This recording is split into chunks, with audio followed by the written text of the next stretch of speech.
Лекарите алармираат за последиците од тутунот, угостителите бараат пауза за законот против пушење.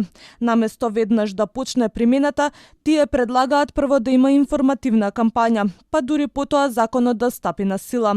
Ова барање го доставиле до Министерството за економија.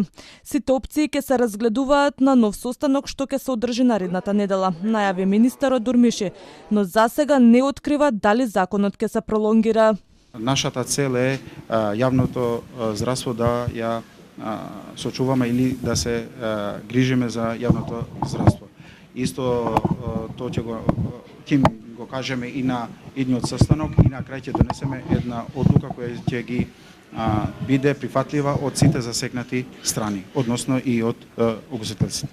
Лекарите пак се децидни. Законот не смее да се одложува. Вела дека станува збор за директна заштита на граѓаните, особено на вработените во угостителските објекти, кои со часови дишат чад во затворен простор, но и на младите кои се порано почнуваат да пушат. Она што е статистиката да веќе консумирање на тутун е падната на граница 12 до 14 години. И се повеќе и повеќе млади деца почнуваат со консумирање на тутун. Оно што е уште пострашно, се повеќе се во мода електронските цигари, иако имаат пропаганда да тие цигари воопшто не се штетни, напротив, тие како се штетни и даваат долготрајни и тешки последици по нежните бели тробови на деца.